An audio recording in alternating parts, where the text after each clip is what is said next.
പരാജയം നമ്മുടെ ജീവിതത്തിൽ വരുത്തുവാനാണ് പിശാച് തന്റെ പ്രവൃത്തികൾ അഴിച്ചുവിടുന്നത്. പക്ഷെ വചനം പറയുന്നു, ഞാൻ നിനക്ക് ജയം തരുന്ന ദൈവമത്ര. മത്തായി സുവിശേഷം 28-ാം അധ്യായം അതിന്റെ 18-ാമത്തെ വാക്യം നമുക്ക് വായിക്കാം. യേശു അടുത്ത് ചെന്നു, സ്വർഗത്തിലും ഭൂമിയിലും സകല അധികാരവും എനിക്ക് നൽകപ്പെട്ടിരിക്കുന്നു. ആകയാൽ നിങ്ങൾ പുറപ്പെട്ട് പിതാവിന്റെയും പുത്രന്റെയും പരിശുദ്ധാത്മാവിന്റെ നാമത്തിൽ സ്നാനം കഴിപ്പിച്ചും ഞാൻ നിങ്ങളോട് കൽപ്പിച്ചതൊക്കെ പ്രമാണിപ്പാൻ തക്കവണ്ണം ഉപദേശിച്ചും കൊണ്ട് സകല ജാതികളെയും ശിഷ്യരാക്കിക്കൊള്ളുവീൻ.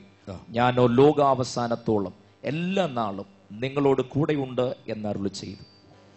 ഇതുവരെ നീ പ്രാപിച്ചിട്ടില്ലാത്ത ഒരു വലിയ ദൈവപ്രവൃത്തി ഇതിനകത്ത് വെളിപ്പെടാൻ എല്ലാവരും ചേർന്ന് പ്രാർത്ഥിച്ചേ. കൊട വിരിക്കുന്ന പോലെ ദൈവത്തിന്റെ തേജസ് നിന്റെ തലയ്ക്കുമീതെ ദൈവം വിരിക്കുകയാ.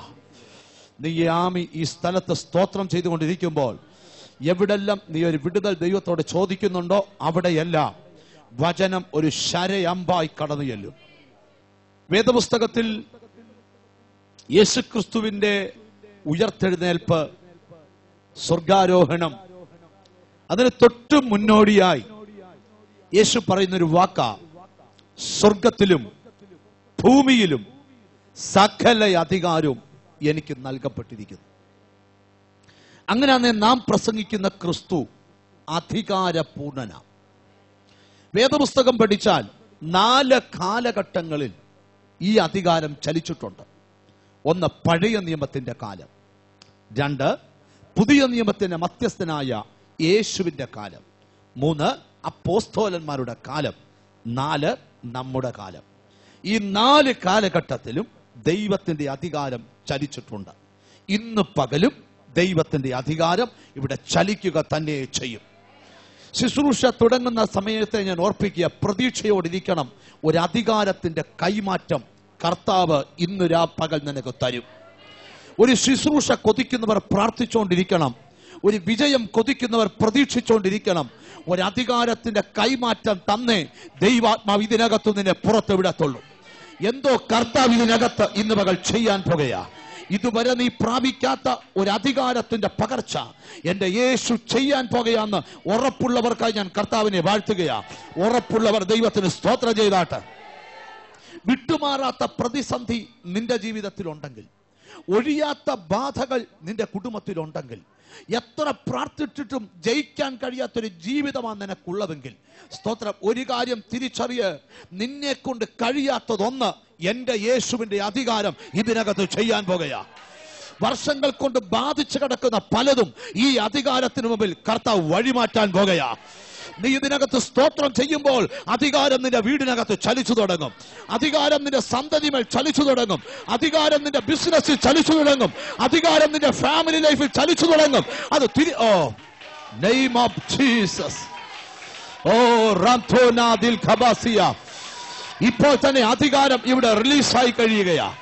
പ്രതീക്ഷയോടെ ഇരുന്നാട്ട് നിന്റെ ജീവിതത്തിന്റെ ചരിത്രത്തെ യേശു തിരുത്തി കുറിക്കാൻ പോകുകയാ. നിന്റെ പ്രായം ദൈവത്തിന്റെ വിഷയമല്ല, നിന്റെ അറിവ് ദൈവത്തിന്റെ വിഷയമല്ല, നിന്റെ വിദ്യാഭ്യാസം ദൈവത്തിന്റെ വിഷയമല്ല. ഒരു അധികാരത്തെ റിസീവ് ചെയ്യാൻ തയ്യാറാണെങ്കിൽ ഒരു അധികാരം പകരാൻ യേശു തയ്യാറാ. ഹല്ലേലൂയ. നിങ്ങൾ നോക്കുക, ദൈവത്തിന് സ്തോത്രം. അധികാരം എന്താണ്? 2-3 വാക്കുകളിൽ ഞാൻ നിങ്ങളോട് ഒന്ന് വിവരിക്കാം. NH-47 ആലപ്പുഴയിൽ നിന്ന് ചേർത്തലയെത്തി, ചേർത്തലയിൽ നിന്ന് എറണാകുളത്ത് പോകുന്ന ഡബിൾ റോഡിൽ 100 മൈൽ സ്പീഡിൽ ഒരു വാഹനം ഓടിച്ചു പോയാൽ കാക്കിയിട്ട 60 കിലോ ഭാരമുള്ള ഒരു പോലീസുകാരൻ വഴിയിൽ നിന്ന് ആ വണ്ടിക്ക് കൈനീട്ടിയാൽ ആ വണ്ടി എത്ര സ്പീഡുള്ള വണ്ടിയായാലും അടുത്ത സെക്കൻഡിൽ ആ വണ്ടി ഓടിക്കുന്നവൻ ആ വണ്ടിക്ക് ബ്രേക്ക് ഇടും. ആളിന്റെ വലിപ്പമല്ല, താൻ ധരിച്ച യൂണിഫോമിന്റെ അധികാരമാണ്. ഈ ലോകത്തിൽ അത്തരം ഒരു അധികാരം ചലിക്കുന്നുണ്ടെങ്കിൽ സ്വർഗത്തിൽ യേശു പറയുക, സ്വർഗത്തിലും ഭൂമിയിലും സകല അധികാരവും എനിക്ക് നൽകപ്പെട്ടിരിക്കുന്നു.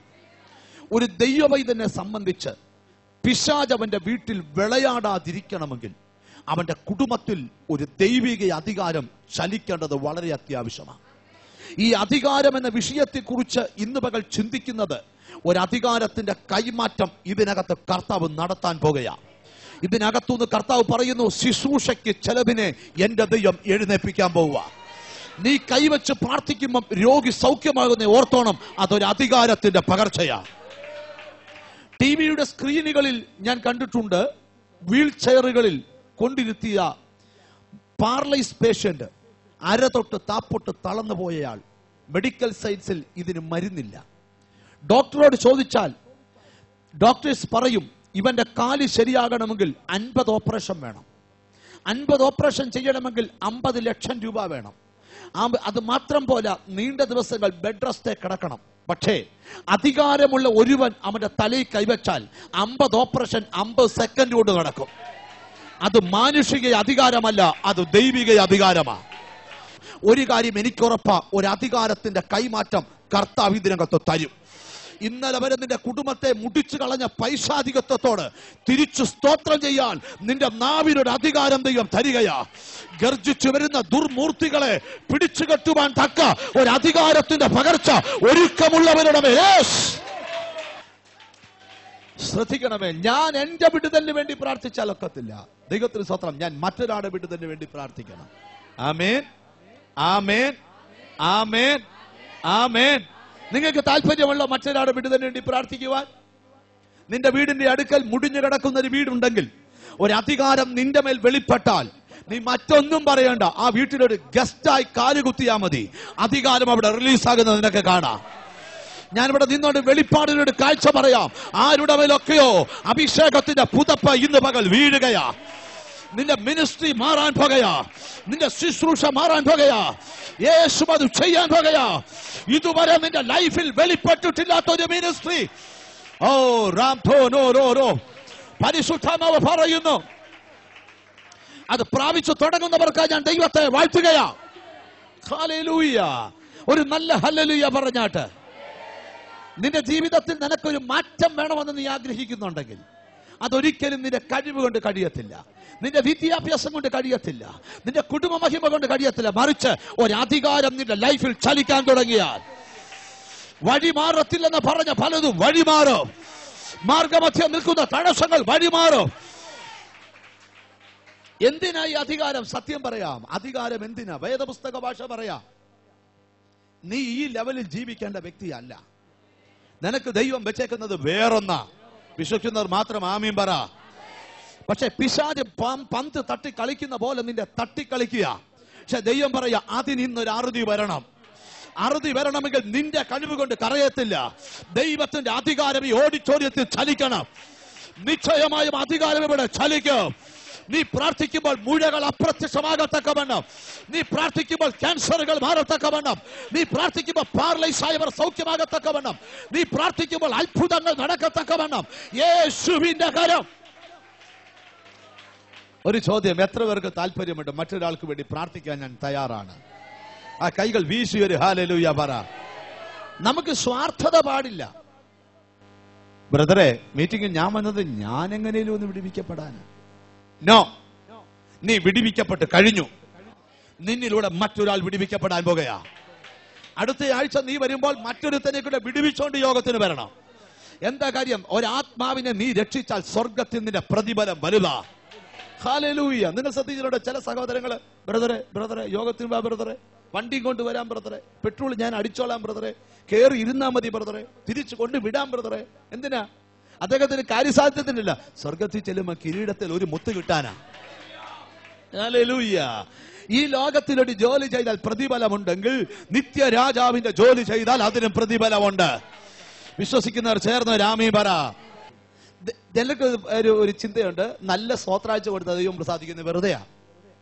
നല്ല സ്തോത്ര കാഴ്ചയെക്കാട്ടി നല്ലത് നല്ല സ്തോത്രം കൊടുക്കണം ദൈവത്തിന്. Praise God. നീ സ്തോത്രം നിറഞ്ഞ് ഹൃദയം നിറഞ്ഞ് കൊടുത്താൽ ദൈവം സ്വർഗം തുറന്ന് അനുഗ്രഹം തരും. Praise God. ദൈവത്തെ ഒരിക്കലും നമുക്ക് സ്തോത്രാഴ്ച കൊടുത്ത് വിലയ്ക്ക് വാങ്ങിക്കാനൊക്കത്തില്ല. അങ്ങനെ നമ്മൾ ഈ കൈവട്ടാൻ വരേണ്ട ആവശ്യമില്ലായിരുന്നു. സ്തോത്രം. വഴിയിൽ എത്രയോ പേര് സ്തോത്രാഴ്ചയ്ക്ക് വേണ്ടി ഇരിപ്പുണ്ട് വഴിയിൽ. സ്തോത്രം. ശ്രദ്ധിക്കണം, സ്തോത്ര കാഴ്ച അല്ല ഇവിടുത്തെ വിഷയം, സ്തോത്രമായി ഇവിടുത്തെ വിഷയം.